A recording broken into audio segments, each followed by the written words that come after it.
ಎಲ್ಲರಿಗೂ ನಮಸ್ಕಾರ. ನಾನು ಲಗ್ಗೆರೆ ಕಾರ್ತಿಕ್ ಮಾತಾಡ್ತಾ ಇದ್ದೀನಿ. ದಯವಿಟ್ಟು ಇವಾಗ ಕೆಲವೊಂದು ವಿಷಯಗಳನ್ನ ಹೇಳೋಕ್ಕೋಸ್ಕರ ಇದು ಮಾಡಿದ್ದೀನಿ. ಇದು ಬರೀ ಆಟೋ ಡ್ರೈವರ್ಗಳಾಗಲಿ ಅಥವಾ ಟ್ಯಾಕ್ಸಿ ಡ್ರೈವರ್ಗಳಾಗಲಿ ಅವ್ರಿಗೆ ಮಾತ್ರ ಅಲ್ಲ, ಪ್ರತಿಯೊಬ್ಬ ಸಮಾಜ ನಮ್ಮ ಬೆಂಗಳೂರಲ್ಲಿ ಪ್ರತಿಯೊಬ್ಬ ಡ್ರೈವರು ಅವ್ನು ಟೂ ವೀಲರೇ ಓಡಿಸೋದಾಗಿರಲಿ, ಸುಗ್ಗಿನೇ ಮಾಡೋದಾಗಿರಲಿ ಅಥವಾ ಮನೆ ಗಾಡಿನೇ ಓಡಿಸೋದಾಗಿರಲಿ, ಏನೇ ಒಂದಾಗಿರಲಿ, ದಯವಿಟ್ಟು ನಿಮ್ಮ ರಸ್ತೆಗಳು ಚೆನ್ನಾಗಿಲ್ಲ ಅಂದರೆ ದಯವಿಟ್ಟು ಲೋಕಾಯುಕ್ತರಿಗೆ ಕಂಪ್ಲೇಂಟ್ ಮಾಡಿ ರಸ್ತೆಗಳನ್ನ ರೆಡಿ ಮಾಡಿಸಿ ಅಂತ ಒಂದು ದೂರು ಕೊಡಿ. ಕಂಪ್ಲೇಂಟ್ ಮಾಡಿ. ಲೋಕಾಯುಕ್ತರು ಕಂಪ್ಲೇಂಟ್ ತಗೋತಾರೆ. ಯಾಕಂದರೆ ಎಲ್ಲ ರೋಡ್ಗಳು ಇಕ್ಕಟ್ಟು ಅಧ್ವಾನ ಆಗೋಗಿದೆ. ಅದು ಏನಕ್ಕೆ ಆ ಥರ ಮಾಡೋರೆ ಅಂತ ಗೊತ್ತಿಲ್ಲ. BBMP ಅವ್ರಿಗೆ ಕಂಪ್ಲೇಂಟ್ ಮಾಡಿ ಅವರು ಉತ್ತರ ಕೊಟ್ಟಿಲ್ಲ ಅಂದರೆ ಲೋಕಾಯುಕ್ತರಿಗೆ ಕಂಪ್ಲೇಂಟ್ ಮಾಡಿ. ಇವಾಗ ಎಷ್ಟೋ ಜನ ಗಾಡಿ ಓಡಿಸಿ ಬೆನ್ನೋವು ಬಂದು ಮೈ ನೋವು ಬಂದು ನಾರ್ಮಲಾಗಿ ಬೆಳಗ್ಗೆ ಎದ್ದು ಆಫೀಸ್ಗೆ ಹೋಗೋರಿಗೆ ಅಷ್ಟು ನೋವು ಬರುತ್ತೆ. ಬೆಳಗ್ಗೆಯಿಂದ ಸಂಜೆ ಗಂಟ ಗಾಡಿ ಓಡಿಸೋರ ಗತಿಗಳೇನು? ಎಷ್ಟು ಜನ ಡ್ರೈವರ್ಗಳಿದ್ದೀರಾ? ಎಷ್ಟು ಜನ ಗಾಡಿ ದಿನನಿತ್ಯ ಬೆಳಗ್ಗೆ ಎದ್ದರೆ ಅದೇ ಕೆಲಸ, ನಮ್ಮದು ಗಾಡಿ ಓಡಿಸೋದೇ ಕೆಲಸ. ನಾವು ಓಡಿಸಿ ಕೊನೆಗೆ ನಮ್ಮ ಸ್ಪಾಯ್ಲ್ ಆಯ್ತದೆ, ನಮ್ಮ ಲೈಫು ಸ್ಪಾಯ್ಲ್ ಆಯ್ತದೆ. ಇದರಲ್ಲಿ ತಿಳ್ಕೊಬೇಕಾಗಿರೋ ಇನ್ನೊಂದು ವಿಷಯ ಹೇಳ್ತೀನಿ ನೋಡಿ. ನಾವು ಪರ್ಮಿಟ್ ಕಟ್ತೀವಿ, ಟ್ಯಾಕ್ಸ್ ಕಟ್ತೀವಿ, ರೋಡ್ ಟ್ಯಾಕ್ಸ್ ಅನ್ನೋದು ಕಟ್ತೀವಿ. ಇಷ್ಟು ಅಲ್ಲದೆ ರೋಡ್ ಟ್ಯಾಕ್ಸ್ ಕಟ್ಟೋದು ಅಲ್ಲದೆ ಪ್ಲಸ್ಸು ನಾವು ಈ ಥರ ಹಳ್ಳ ದಿನ್ನೆ ರಸ್ತೆಯಲ್ಲಿ ಓಡಾಡಿ ಅದು ಹಳ್ಳಕ್ಕೆ ಇಳಿದು ಎತ್ತಿ ಆ ಶಾಕ್ ಅಬ್ಸರ್ವ್ ಹೋಯ್ತು, ಕೋನ್ ಹೋಯ್ತು, ಮತ್ತೊಂದು ಹೋಯ್ತು ಅಂದರೆ ಅದಕ್ಕೂ ನಾವು ಹೋಗಿ ಐಟಮ್ಗೆ ಟ್ಯಾಕ್ಸ್ ಕಟ್ತೀವಿ, ಅದನ್ನು ರೆಡಿ ಮಾಡಿಸ್ತೀವಿ. ಏನೇ ಮಾಡಿದ್ರು ನಮ್ಮ ಬೆಂಗಳೂರು ರಸ್ತೆಗಳು ಹಳ್ಳ ದಿನ್ನೆ ರೋಡಾಗಿ ಹೋಗ್ಬಿಟ್ಟೈತೆ. ಎಲ್ಲೋ ಕೆಲವೊಂದು ಕಡೆ ಸಿಮೆಂಟ್ ರೋಡ್ಗಳು ರೆಡಿ ಆಗ್ತಿದೆ ಹೊರತಾಗಿ ಆ ಸಿಮೆಂಟ್ ರೋಡ್ ರೆಡಿ ಆದರೂ ಆಲ್ಟರ್ನೇಟ್ ರೋಡು ಚೆನ್ನಾಗಿಲ್ಲ, ಓಡಾಡೋಕ್ಕೆ ಒಂಚೂರು ಚೆನ್ನಾಗಿಲ್ಲ. ಎಲ್ಲ ಕಡೆ ಹಳ್ಳ ದಿನ್ನೆಗಳು ಟೋಟಲ್ ಎಲ್ಲೇ ಹೋದ್ರೂ ಏನಕ್ಕೆ ಕೆತ್ತವ್ರೆ ಗೊತ್ತಿಲ್ಲ. ಬೇಸಿಗೆಗಾಲದಲ್ಲಿ ಕೆತ್ತೋದು ಬಿಟ್ಬಿಟ್ಟು ಮಳೆಗಾಲದಲ್ಲಿ ಕೆತ್ಕೊಂಡು ಹಳ್ಳ ಕಾಣಲ್ಲ, ದಿನ್ನೆ ಕಾಣಲ್ಲ. ಎಷ್ಟು ಜೋರಾಗಿ ಹಳ್ಳಕ್ಕೆ ಇಳೀತದೆ ಅಂದರೆ ಗಾಡಿಗಳು, ಅವ್ರು ಯಾರಿಗೂ ಗೊತ್ತಾಗ್ತಾಯಿಲ್ಲ. ಅವರೆಲ್ಲ AC ಕಾರಲ್ಲಿ ಚೆನ್ನಾಗಿರೋ ರೋಡಲ್ಲಿ ಓಡಾಡ್ತವ್ರೆ ರಾಜಕೀಯ ವ್ಯಕ್ತಿಗಳು. ಸ್ವಾಮಿ, ಎಲ್ಲ ವೋಟ್ ಕೇಳೋಕ್ಕೆ ಅಂತ ಕೆಲವರು ಎಷ್ಟೊಂದು ಜನ ಬರ್ತಿರಲ್ಲ, ನಮ್ಮ ಪಕ್ಷಕ್ಕೆ ಓಟ್ ಹಾಕಿ ನಮ್ಮ ಇದಕ್ಕೆ ಮಾಡಿ, ನಮ್ಮ BJPಗೆ ಹಾಕಿ, ಕಾಂಗ್ರೆಸ್ಗೆ ಹಾಕಿ ಅಂತ ಯಾವುದ್ಯಾವುದೋ ಒಂದು ಪಕ್ಷ ಹೇಳ್ಕೊಂಡು ಬರ್ತೀರಾ. ಅವರು ಬರೋರು ಹಿಂದಗಡೆ ಬರ್ತಾರಲ್ಲ ಏರಿಯಾ ಹುಡುಗರು, ನಮ್ಮ ಏರಿಯಾ ಹುಡುಗರೇ ಓಡಾಡ್ತಾರೆ. ಅವ್ರುಗಳಿಗೆ ಗಾಡಿಗಳ ಆಕ್ಸಿಡೆಂಟ್ ಆಗವೆ, ಕೆಳಗಡೆ ಬಿದ್ದವ್ರೆ, ಅವ್ರುಗಳೇ ಹಳ್ಳದಲ್ಲಿ ಇಳಿಸವ್ರೆ, ಅವ್ರುಗಳೇ ಎಷ್ಟೋ ಮಾಡವ್ರೆ. ನೀವು ಅಷ್ಟು ಓಡಾಡಿದ್ದೀರಲ್ಲ, ಹೋಗಿ ಡೈರೆಕ್ಟಾಗಿ ಹೋಗಿ ಅಲ್ಲಿ ಮಾತಾಡಿ. ನೀವು ಅಲ್ಲಿ ಲೀಡರಾಗಿ ನಿಲ್ತ್ಕೊಂಡು ಅದನ್ನು ನಾನು ರೆಡಿ ಮಾಡಿಸ್ತೀನಿ. ನಮ್ಗೆ ಗೊತ್ತಿರೋರು ಅವ್ರಿಗೋಸ್ಕರ ಎಲೆಕ್ಷನ್ಗೆ ನಾವು ಅಷ್ಟು ಓಡಾಡಿದ್ದೀವಿ ಅಂದಮೇಲೆ ನಾವು ಮಾಡಿಸ್ತೀವಿ ಅಂತ ಹೋಗಿ ನಿಲ್ತ್ಕೊಳ್ಳಿ ನೋಡೋಣ. ಎಲೆಕ್ಷನ್ ಓಡಾಡೋಕ್ಕೆ ಮಾತ್ರ ಉಪಯೋಗಿಸ್ಕೊಂಡು ಆಮೇಲೆ ಬಿಟ್ಬಿಡ್ತಾರ ನಿಮ್ಮನ್ನು? ಹೇಳಿ. ಹೋಗಲಿ, ಇದು MLAಗೆ ಸಂಬಂಧಪಟ್ಟಿದ್ದಲ್ಲ. ಓಕೆ, BBMP ಅವ್ರಿಗೆ ಸಂಬಂಧಪಟ್ಟಿದ್ದು.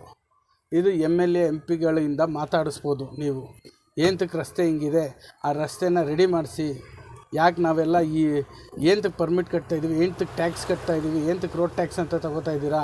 ರೋಡ್ ಟ್ಯಾಕ್ಸ್ ಅಂತ ತೊಗೊಳ್ದು ಇವ್ರಿಗೆ ಮತ್ತೆ ನಮ್ಮ ಗಾಡಿಗಳು ರಿಪೇರಿ ಆಗಿ ಅದಕ್ಕೂ ಹೋಗಿ ನಾವು ಒಂದು ಐಟಮ್ ತೊಗೋಬೇಕು ಅಂದ್ರೂ ಅದಕ್ಕೂ ಟ್ಯಾಕ್ಸಬಲ್ ಬಿಲ್. ಅದೂ ಒಂದು ಐಟಮ್ ತೊಗೋತೀವಿ ಅಂದರೂ ಅದಕ್ಕೂ ಟ್ಯಾಕ್ಸ್ ಹಾಕಿನೇ ಕೊಡೋದು. ಅಲ್ಲೂ ಟ್ಯಾಕ್ಸ್ ಕಟ್ತೀವಿ, ಇಲ್ಲೂ ಟ್ಯಾಕ್ಸ್ ದುಡ್ಡು ಸರ್ಕಾರ ಎಲ್ಲಿ ದುಡ್ಡು ಮಾಡ್ತೈತೆ ಅನ್ನೋದು ಇಲ್ಲೇ ತಿಳ್ಕೊಬಿಡಿ ನೀವು. ಇಲ್ಲೂ ಟ್ಯಾಕ್ಸ್ ತೊಗೊಂಡು ದುಡ್ಡು, ಅಲ್ಲೂ ಟ್ಯಾಕ್ಸ್ ತೊಗೊಂಡು ದುಡ್ಡು. ಎಲ್ಲೋ ಬೋರ್ಡ್ಗಳು ಗಾಡಿಗಳು, ಎಷ್ಟೋ ಜನ ಗಾಡಿಗಳು ಸ್ಟಿಕ್ಕರಿಂಗ್ ಹಾಕಿ ಗಾಡಿ ಓಡಿಸೋರಿಗೆ RTOದವ್ರು ಫೈನ್ ಹಾಕ್ತಾಯಿದ್ದೀರಾ. ನಿಮ್ಮ ಗೌರ್ಮೆಂಟ್ ಏನು ಸ್ವಾಮಿ ಮಾಡ್ತೈತೆ? ನಿಮ್ಮ ಗೌರ್ಮೆಂಟು BMTC ಬಸ್ಸಲ್ಲಿ ಹಾಕಿ ಪ್ರತಿಯೊಂದು ಗಲ್ಲಿ ಪಲ್ಲಿಗಳಲ್ಲೂ ಬಿಡ್ತಾಯಿತ್ತಲ್ಲ, ಅದಕ್ಕೇನಂತ ಉತ್ತರ ಕೊಡ್ತೀರಾ? ಅದನ್ನ ಹೇಳಿ. BMTC ಬಸ್ಸು ಹಳೆ ಬಸ್ಗಳಿಗೆ ಪೈಂಟ್ ಹೊಡಿಯೋಕ್ಕೆ ದುಡ್ಡು ಇಲ್ಲದೆ, ಅದನ್ನು ಟಿಂಕರಿಂಗ್ ಮಾಡ್ಸೋಕ್ಕಾಗದೆ, ಏನೂ ಮಾಡ್ಸೋಕ್ಕಾಗದೆ, ಹಳೆ ಗಾಡಿಗಳನ್ನ ಇಟ್ಕೊಂಡು ನೀವು ಟಿಂಕರಿಂಗು ಪೈಂಟಿಂಗ್ ಅನ್ನೋ ನೆಪದಲ್ಲಿ ಅದೆಲ್ಲ ಮಾಡಿಸಿದ್ರೆ ಖರ್ಚಾಗುತ್ತೆ ಅಂದ್ಬಿಟ್ಟು ಯಾವುದೋ ಮಣಪುರಂ ಗೋಲ್ಡು ಮತ್ತು ವೈಟ್ ಗೋಲ್ಡು ಮತ್ತು ಇನ್ನು ಯಾವುದ್ಯಾವುದೋ ಅಡ್ವರ್ಟೈಸ್ಮೆಂಟ್ ಹಾಕ್ತಿರಲ್ಲ, ನಿಮ್ಗೆ ಅದರಿಂದ ಆದಾಯ ಬರ್ತೈತೆ. ಇಲ್ಲಿ ಹೆಣ್ಮಕ್ಳಿಗೆ ಉಚಿತ ಅಂತ ನಿಮಗೆಲ್ಲರಿಗೂ ಗೊತ್ತಿದೆ ಅಷ್ಟೇ. ನಮ್ಮ ಪಬ್ಲಿಕ್ಕಿಗೆ ಹೆಣ್ಮಕ್ಳಿಗೆ ಉಚಿತ, ಎಲ್ಲೋದ್ರೂ ಉಚಿತ ಅಂತ ಗೊತ್ತಿದೆ ಅಷ್ಟೇ. ಅದು ಹೊರತಾಗಿ ಹೆಣ್ಮಕ್ಳಿಗೆ ಉಚಿತ ಕೊಟ್ಟಿರೋ ಟಿಕೆಟು ಗೌರ್ಮೆಂಟ್ ಕಡೆಯಿಂದ ದುಡ್ಡು ಬರ್ತೈತೆ ಅವ್ರಿಗೆ. ಹೆಣ್ಮಕ್ಳಿಗೆ ಉಚಿತ, ಅದು ನಮ್ಮ ಜನಕ್ಕೆ ಓಡಾಡೋಕ್ಕೆ. ಬಟ್ BMTCಗೆ ದುಡ್ಡು ಬರ್ತಾಯಿತ್ತಾನೆ, ಗೌರ್ಮೆಂಟ್ ಕಡೆಯಿಂದ ಇಷ್ಟು ಕೋಟಿ ಅನ್ನೋದನ್ನ ಕೊಟ್ಬಿಟ್ಟವ್ರು ತಾನೆ. ನಿಮ್ಮ ಬಸ್ಗಳನ್ನ ನೀವು ರೆಡಿ ಮಾಡಿಸ್ರಿ. ಫಸ್ಟು ನಿಮ್ಮ ಬಸ್ಗಳನ್ನ ರೆಡಿ ಮಾಡಿಸಿ. ಹಳೆ ಟ್ಯಾಪೆ ಕೆಲಸ ಯಾಕೆ ಮಾಡ್ಕೊಂಡು ಹೋಗ್ತಾ ಇದ್ದೀರಾ? ಟ್ಯಾಪೇನು ಕೆಲಸ ಮಾಡ್ತಾಯಿಲ್ಲ ನೀವು. ಆ ಟ್ಯಾಪೆ ಮುಚ್ಚೋ ಅಂಥ ಕೆಲಸ ಸ್ಟಿಕ್ಕರಿಂಗ್ ಹಾಕ್ಕೊಂಡು ಹೋಗ್ತಾ ಇದ್ದೀರಾ. ಸರಿ, ನೀವು ಹೋಗೋದು ಹೋಗ್ತೀರಾ, ಮೆತ್ತಗಾದರೂ ಹೋಗ್ತೀರಾ. ದಯವಿಟ್ಟು ಅದೊಂದು ಅರ್ಥ ಮಾಡ್ಕೊಳ್ಳಿ. ನೀವು ಡ್ರೈವರೇ, ನಾವು ಡ್ರೈವರೇ, ಒಂದೇ ಸಮಯ ನುಗ್ತೀರಾ. ಅದರಲ್ಲಿ ನಮ್ಮ ಕನ್ನಡ ಡ್ರೈವರ್ಗಳು ಅಷ್ಟಾಗಿ ಕೊಡಲ್ಲ. ಕೆಲವ್ರು ಹಿಂದಿ ಕೇರಳದವ್ರು ಕೂತವ್ರೆ, ಅವ್ರನ್ನ ಟೆಂಡರಾಗಿ ತೊಗೊಂಡಿದ್ದಾರೆ. ನಮ್ಮ BMTC ಅಧಿಕಾರಿಗಳು ಟೆಂಡರಾಗಿ ತೊಗೊಂಡು ಅವ್ರ ಕೈಲಿ ಗಾಡಿ ಕೊಡ್ತಾರೆ. ಬನ್ನಿ ಸ್ವಾಮಿ, ಇಲ್ಲಿ ರಾಜ್ಕುಮಾರ್ ರೋಡಲ್ಲಿ ನಿಂತ್ಕೊಳ್ಳಿ, ನೋಡಿ ಗಾಡಿ ಎಷ್ಟು ಸ್ಪೀಡಾಗಿ ಹೋಗ್ತೈತೆ ನೋಡಿ. KSRTCನೂ ಏನು ಹೈವೇಲಿ ಬಂದಿರೋದನ್ನ ಅದು KSRTC ಸಿಟಿ ಒಳಗೆ ಬರಬೇಕಾದ್ರೂ ಅದೇ ಸ್ಪೀಡಲ್ಲೇ ಬರ್ತಾ ಇರುತ್ತೆ. ಚಿಕ್ಕ ಗಾಡಿಯವ್ರು ಏನು ಮಾಡ್ತಾರೆ, ಯಾವುದೋ ಒಂದು ವಿಡಿಯೋ ಇದೆ, ಒಂದು ಆನೆನೇ ಯಾವುದಕ್ಕೆ ಬೇಕಾದರೂ ಅಡ್ಡ ಹಾಕು, ಹೆಣ್ಮಕ್ಳು ಓಡಿಸೋ ಸ್ಕೂಟಿಗೆ ಅಡ್ಡ ಹಾಕ್ಬೇಡ, ಅವ್ರು ಸರಿ ಇಲ್ಲ ಗುದ್ಬಿಡ್ತಾರೆ ಅಂತ. ಆಯಿತಾ? ಹೆಣ್ಮಕ್ಳು ಗಾಡಿ ಓಡಿಸ್ತಾರೆ ಸ್ವಾಮಿ ಬೆಂಗಳೂರು ಸಿಟಿ ಒಳಗಡೆ, ಅವ್ರ ಗತಿ ಏನಾಗಬೇಕು? ಹೆಣ್ಮಕ್ಳು ಬಿಡಿ, ಹೆಣ್ಮಕ್ಳು ಓಡಿಸ್ತಾರೆ, ಅವ್ರು ಭಯ ಪಟ್ಕೊಂಡು ಬಿದ್ದೋಗ್ತಾರೆ. ಒಂದೇ ಸಲ ಭಯ ಪಟ್ಕೊಂಡು ಬಿದ್ದೋಗ್ತಾರೆ. ನೀವು ಅಷ್ಟು ಸ್ಪೀಡಾಗಿ ಬರ್ತೀರಾ, ಅಷ್ಟು ಸ್ಪೀಡಾಗಿ ಬರ್ತೀರಾ. ಒಂದು ಹೆಡ್ಲೈಟು ಹೈ ಬೀಮ್ ಹಾಕೋತೀರ. ಸಿಟಿ ಒಳಗಡೆ ಹೈ ಬೀಮ್ ಹಾಕಂಗೆ ಇಲ್ಲ, ರೂಲ್ಸ್ ಪ್ರಕಾರ ಹೈ ಬೀಮ್ ಹಾಕಂಗೆ ಇಲ್ಲ. ಎಲ್ಲ ಗಾಡಿಯವ್ರಿಗೂ ಇದೊಂದು ವಿಷಯ ತಿಳ್ಕೊಳ್ಳಿ. ಹೈ ಬೀಮು ಮತ್ತು ವೈಟ್ ಕಲರ್ ಬಲ್ಪು ಇವೆರಡೂ ಹಾಕಂಗಿಲ್ಲ. ಮತ್ತು ಕೆಲವು ಬಸ್ಗಳು ಹಾರನ್ ಹಿಡ್ಕೊಂಡಿರ್ತಾರೆ. ರೋಡು ಟ್ರಾಫಿಕ್ ಆಗಿದ್ರು ಹಾರನ್ ಹೊಡಿಯೋದು ಮಾತ್ರ ಕಿವಿ ಕಿತ್ತೋಗ್ಬಿಡೋ ಪಕ್ಕದಲ್ಲಿ ನಿಂತಿರೋನಿಗೆ ಅಷ್ಟು ಹಾರನ್ ಹೊಡಿತಾರೆ. ಓಕೆನಾ? ಇದೆಲ್ಲ ಸ್ವಲ್ಪ ನೀವು ಕಂಟ್ರೋಲ್ ಮಾಡಿ, ದಯವಿಟ್ಟು ಕಂಟ್ರೋಲ್ ಮಾಡಿ. ಈ ರಸ್ತೆಗಳು ಫಸ್ಟೇ ಸರಿ ಇಲ್ಲ. ನೀವು ಸ್ಪೀಡಾಗಿ ಬರ್ತೀರಾ. ನಿಮ್ಮದೇನೋ ದೊಡ್ಡ ದೊಡ್ಡ ಚಕ್ರಗಳು ಇಳಿತವೆ ಹತ್ತುತ್ತವೆ. ಚಿಕ್ಕವು ಚಕ್ರಗಳು ಇಳ್ದು ಹತ್ತಬೇಕು ಅಂದರೆ ಎಷ್ಟೆಲ್ಲ ಕೆಲಸ ಆಗುತ್ತೆ. ನಿಮ್ಮದು ಗೋರ್ಮೆಂಟ್ ಗಾಡಿ, ಏನೇ ಒಂದಾಯಿತು ಅಂದರೂ ರೆಡಿ ಮಾಡ್ತಾರೆ. ನಮ್ಮದೆಲ್ಲ ನಮ್ಮ ದುಡ್ಡಲ್ಲಿ ಹಾಕಿ ನಾವು ರೆಡಿ ಮಾಡಿಸ್ಬೇಕು ಸ್ವಾಮಿ. ನೀವು ರೋಡ್ಗಳು ರಸ್ತೆಗಳು ಸರಿ ಇಲ್ಲ. ಈ ಕಡೆ ಡ್ರೈವಿಂಗ್ ಇದರಲ್ಲಿ ಕರೆಕ್ಟಾಗಿ ಯಾರೂ ಇದು ತಗೊಳ್ಳಲ್ಲ, ಕರೆಕ್ಟಾಗಿ ಓಡಿಸಲ್ಲ. ಅಷ್ಟು ಇದಾಗಿ ಮಾಡ್ತೀರಾ. ದಯವಿಟ್ಟು ಹೇಳ್ತೀನಿ ನೋಡಿ, ರಸ್ತೆಯಲ್ಲಿ ಮೆತ್ತಗೆ ಬನ್ನಿ. ಬೆಂಗಳೂರು ಸಿಟಿ ಒಳಗಡೆ ಮೆತ್ತಗೆ ಬನ್ನಿ. KSRTC ಬಸ್ಸವರಾಗಲಿ BMTC ಬಸ್ಸವರು ಮೆತ್ತಗೆ ಓಡಿಸಿ. ಒಬ್ಬೊಬ್ರಿಗೂ ಒಂದೊಂದ್ಸಲಿ ಫೋನ್ ಮಾಡಿ ಕಂಪ್ಲೇಂಟ್ ಮಾಡೋಕ್ಕಾಗಲ್ಲ. ನಾನು ಎಲೆಕ್ಟ್ರಾನಿಕ್ ಸಿಟಿಲಿ ಒಬ್ಬ ಕೇರಳದವನು ಬಸ್ ಓಡಿಸ್ತಾ ಇದ್ದ.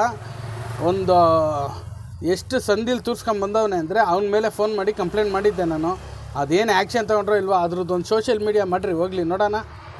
ಇಂಥವ್ರು ಕಂಪ್ಲೇಂಟ್ ಮಾಡಿದ್ದಾರೆ ಅಂತ ಸೋಷಿಯಲ್ ಮೀಡಿಯಾ ಮಾಡಿರಿ. ಒಂದು ಎಲ್ಲರಿಗೂ ಕಣ್ಣು ಕಾಣೋ ಥರ ಅವ್ರಿಗೆ ಏನಾದರೂ ಪನಿಷ್ಮೆಂಟ್ ಕೊಡ್ರಿ ನೋಡೋಣ. ಅದೆಲ್ಲ ಆಗಲ್ಲ. ಇವಾಗ ಒಬ್ಬ ಸಾಮಾನ್ಯ ವ್ಯಕ್ತಿ, ಸಣ್ಣ ಪುಟ್ಟ ವ್ಯವಹಾರ, ಸಣ್ಣ ಪುಟ್ಟ ರೋಡ್ ಬೀದಿ ಬದಿ ವ್ಯಾಪಾರಿ ಅಥವಾ ಆಟೋ ಡ್ರೈವರು ಯಾರೇ ಒಬ್ಬ ತಪ್ಪು ಮಾಡಿದ ತಕ್ಷಣ ಇಮ್ಮಿಡಿಯೇಟ್ಲಿ ಅಲ್ಲೇ ನಿಲ್ಲಿಸಿ ಅಲ್ಲೇ ಕೇಸ್ ಬರೀತೀರಾ. RTOದವರೇ ಅಲ್ಲೇ ಕೇಸ್ ಬರೀತೀರಾ. ಅವ್ರಿಗೆ BMTCಲಿ ಅಷ್ಟು ಸ್ಟಿಕ್ಕರ್ ಹಾಕೋರು ಕಣ್ಣು ಕಾಣಲ್ವೇನ್ರಿ? ಆಟೋ ಚಿಕ್ಕ ಆಟೋ ಅದೇ ಕಣ್ಣು ಕಾಣ್ತದೆ, ದೊಡ್ಡ ಬಸ್ಸಲ್ಲಿ ಅಷ್ಟು ಹಾಕಿದ್ದಾರೆ ಸ್ಟಿಕ್ಕರ್ಗಳು, ಅದು ಕಣ್ಣು ಕಾಣಲ್ಲ. ನೀವು ರೋಡ್ ಟ್ಯಾಕ್ಸ್ ಅಂತ ತೊಗೋತೀರ, ರೋಡ್ ರೆಡಿ ಮಾಡಿಕೊಡ್ರಿ ಹೋಗಲಿ. ರೋಡ್ ಟ್ಯಾಕ್ಸ್ ಎಂತಕ್ರಿ ಕಟ್ಟಿಸ್ಬೇಕಾಗಿದ್ರೆ? ನೀವು ರೋಡ್ ರೆಡಿ ಮಾಡಿರಿ, ರೋಡ್ ಟ್ಯಾಕ್ಸ್ ಕಟ್ಟೋಣ ಅಂತ ಹೇಳಿದ್ರೆ ನೀವು ಸುಮ್ಮನೆ ಇಡ್ತೀರಾ? ನೀವು ರೋಡ್ ರೆಡಿ ಮಾಡಿಕೊಡಿ, ನಾವು ಆಮೇಲೆ ಟ್ಯಾಕ್ಸ್ ಕಟ್ತೀವಿ ಅಂದರೆ ನೀವು ಸುಮ್ಮನೆ ಇಡ್ತೀರಾ ಹೇಳಿ? ಒಂದು ಗಾಡಿಗೂ ಫೈನ್ ಹಾಕದೆ ಇದ್ಬಿಡಿ ನೋಡೋಣ. ರೋಡ್ ಟ್ಯಾಕ್ಸ್ ಕಟ್ಟಿ ಯಾರೋ ಒಬ್ಬರು ಇದಕ್ಕೆ ಮುಂಚೆ ಪ್ರಚಾರ ಏನೋ ಮಾಡಿದ್ರು, ಆಟೋದವರು ಹಂಗೆ ಹಿಂಗೆ ಅಂತ. ಅವ್ರು ಪ್ರಚಾರ ಮಾಡಿದ್ದು ನಮ್ಮ ಇಂಡಿಯಾಗೋಸ್ಕರ ಮಾಡಿ, ನಮ್ಮ ಬೆಂಗಳೂರಿಗೋಸ್ಕರ ಮಾಡಲಿ, ನಮ್ಮ ಕರ್ನಾಟಕಕ್ಕೋಸ್ಕರ ಮಾಡಲಿ. ಎಲ್ಲ ಡ್ರೈವರ್ಗಳು ಕೆಟ್ಟವರಾಗಿರಲ್ಲ. ಅವ್ರು ಯಾರೋ ಒಂದು 2-3 ಜನ ಇವ್ರು ಏನು ಮಾಡಿದಾರೋ ಅದು ಮೈನಾಗಿ ತಿಳ್ಕೊಂಡಿಲ್ಲ. ಅಲ್ಲಿ ಬೇರೆ ಆಟೋದವ್ರ ಮೇಲೆ ಬ್ಲೇಮ್ ಮಾಡೋದಲ್ಲ. ಫಸ್ಟು ನೀವು ರೋಡ್ ರೆಡಿ ಮಾಡಿಸ್ರಿ. ಫಸ್ಟು ಯಾರು ಏನೇನೋ ಮಾತಾಡಿದ್ರಲ್ಲ, ಸರಿ ಆಯಿತು, ರೋಡ್ಗಳನ್ನ ರೆಡಿ ಮಾಡಿಸಿ. ಮಾತಾಡಿದಿರಲ್ಲ, ರೋಡ್ಗಳನ್ನ ರೆಡಿ ಮಾಡಿಸಿ. ಸರ್ಕಾರ ಏನು ತಿಕ್ಕಿದೆ ರೀ? ಏನು ಪ್ರತಿದಿನ ಹಳ್ಳ ಇಳಿಸ್ಕೊಂಡು ಓಡಾಡ್ತಾ ಇರಬೇಕಾ? ಹಳ್ಳ ಇಳಿಸ್ಕೊಂಡು ಗಾಡಿ ಏನು ಎಕ್ಕಟ್ಟು ಹೋಗ್ಬಿಡ್ಬೇಕು. ನಾಳೆ ದಿನ ಅದನ್ನು ರೆಡಿ ಮಾಡೋಕ್ಕೆ 1 ತಿಂಗಳು ನಿಂತ್ಕೋಬೇಕು ಗಾಡಿನ. ಆ ಥರ ಮಾಡಿಕ್ಕಿದ್ರೆ ಬೆಂಗಳೂರಲ್ಲಿ ಪ್ರತಿಯೊಂದು ರಸ್ತೆನೂ ಹಂಗೆ ಇದೆ. ದಯವಿಟ್ಟು ಹೇಳ್ತೀನಿ ನೋಡಿ, ಬೆಂಗಳೂರಲ್ಲಿ ರಸ್ತೆಗಳು ರೆಡಿ ಮಾಡಿಲ್ಲ ಅಂದರೆ ಇವಾಗ ನೀವು ಓಟ್ ಕೇಳ್ಕೊಂಡು ಬರ್ತೀರಲ್ಲ, ಜೊತೆಗೆ ಬರ್ತೀರಾ ನೋಡಿ, ನಮ್ಮವ್ರಿಗೆ ಓಟ್ ಹಾಕಿ, ಬಿ ಜೆ ಪಿಗೆ ಓಟ್ ಹಾಕಿ, ಕಾಂಗ್ರೆಸ್ಗೆ ಓಟ್ ಹಾಕಿ, ಮತ್ತೊಂದಕ್ಕೆ ಹಾಕಿ, ಮಗದೊಂದಕ್ಕೆ ಹಾಕಿ ಅಂತಿರಲ್ಲ. ನಿಮ್ಮದೇ ಆದಂಥ ಒಂದು ಪಕ್ಷ ಮಾಡಿರಿ ನೋಡೋಣ, ನೀವು ಹೋರಾಡ್ರಿ ನಿಂತ್ಕೊಂಡು. ಇದು ಪಕ್ಷದ ವಿಷಯದಲ್ಲಿ ಮಾತಾಡ್ತಾ ಇಲ್ಲ, ನೀವು ಇದ್ದೀರಾ ತಾನೇ, ಹೋಗಿ ಸ್ವಲ್ಪ ದಯವಿಟ್ಟು ನಿಮ್ಮ ಎಮ್ ಎಲ್ ಎಗಳ ಹತ್ರ ಮಾತಾಡಿ. ಸರ್ ಈ ಥರ ಇದೆ, ನಮ್ಮ ಏರಿಯಾದಲ್ಲಿ ಈ ಥರ ಆಗೋಗಿದೆ, ನಾಳೆ ದಿನ ಓಟ್ ಬೇಕಲ್ವಾ, ಮಾಡಿಸಿ ಸರ್ ಅದನ್ನು ಕೆಲಸನ ನೀವು ನಿಲ್ತು ಮಾಡಿಸಿ ಸರ್. ಅವ್ರದ್ದೇನು ದುಡ್ಡೇನು ಖರ್ಚಾಗಲ್ವಲ್ಲ, ಗೌರ್ಮೆಂಟ್ಗೆ ಕೊಡ್ತಾರೆ ಕೊಟೇಶನ್ನು, ಗೌರ್ಮೆಂಟಿಗೆ ಕೊಟೇಶನ್ ಕೊಟ್ಟು ಮಾಡ್ತಾರೆ ಅವರು. ಅವ್ರದ್ದೇನು ದುಡ್ಡು ಖರ್ಚಾಗಲ್ವಲ್ಲ, ಯಾರ್ದೇನು ದುಡ್ಡು ಖರ್ಚಾಗಲ್ವಲ್ಲ, ಹಾಕೋದು ನಮ್ಮೇಲೆ ತಾನೆ. ನಮ್ಮ ಹತ್ರ ಟ್ಯಾಕ್ಸ್ ತೊಗೊಂಡು ರೋಡ್ ಹಾಕಿಲ್ಲ ಅಂದರೆ ಏನು ಲೆಕ್ಕಾಚಾರ? ಟ್ಯಾಕ್ಸ್ ತೊಗೋತಾ ಇದ್ದೀರಾ, ರೋಡ್ ಟ್ಯಾಕ್ಸ್ ಎಲ್ಲ ತೊಗೋತೀರಾ, ರೋಡ್ ಹಾಕಿಲ್ಲ ಅಂದರೆ ಏನು ಸಮಾಚಾರ? ಇದು ದಯವಿಟ್ಟು ಈ ವಿಡಿಯೋ ಎಲ್ಲರಿಗೂ ಗೊತ್ತಾಗಬೇಕು. ಈ ವಿಡಿಯೋ ಎಲ್ಲರಿಗೂ ಗೊತ್ತಾಗುತ್ತೋ ಗೊತ್ತಾಗಲ್ವೋ, ನೀವು ಶೇರ್ ಮಾಡ್ತಿರೋ ಬಿಡ್ತಿರೋ, ನಾನು ಹೇಳಿದ್ರಲ್ಲಿ ಸುಳ್ಳೋ ತಪ್ಪೋ, ಸುಳ್ಳಿದೆಯಾ ನಿಜ ಇದೆಯಾ ಒಂದು ಕಮೆಂಟ್ಸ್ ಹಾಕಿ. ನೀವು ಶೇರ್ ಮಾಡಿ ಬಿಡಿ, ಯಾಕಂದರೆ ಇದು ಫ್ಯಾಕ್ಟು, ರಿಯಲ್ ಫ್ಯಾಕ್ಟ್ ಇದು. ನಾವು ದಿನನಿತ್ಯ ಗಾಡಿ ಓಡಿಸೋರು, ಎಲ್ಲ ಕಡೆ ಹಳ್ಳ, ಚಾಮರಾಜಪೇಟೆ ಹೋಗೋ ಹಳ್ಳ, ಕಲಾಸಿಪಳ್ಳಿ ಹೋಗೋ ಹಳ್ಳ, ಮಲ್ಲೇಶ್ವರಂ ಹೋಗೋ ಹಳ್ಳ, ಕುರುಬ್ರಳ್ಳಿ ಹೋಗೋ ಹಳ್ಳ, ಎಲ್ಲ ಕಡೆ ಇಂಥ ಏರಿಯಾ ಅಂತಿಲ್ಲ. ಇಲ್ಲಿಂದ ಬೆಳ್ಳಂದೂರು ಹೋದರೂ ಹಳ್ಳ ಬಿದ್ದೈತ್ರಿ. ಕರ್ನಾಟಕ ಬಾರ್ಡ್ರ್, ಇದು ಈ ಬೆಂಗಳೂರು ಬಾರ್ಡ್ರ್ ಗಂಟನೂ ಹಳ್ಳಗಳೈತೆ, ಎಲ್ಲ ಕಡೆನೂ ಹಳ್ಳ ಇದೆ. ಏನು ಮಾಡ್ತೀರಾ ನೋಡ್ರಿ, ರೋಡ್ ಮಧ್ಯದಲ್ಲಿ ದೊಡ್ಡ ಗುಂಡಿ ಐತೆ, ಎಲ್ಲ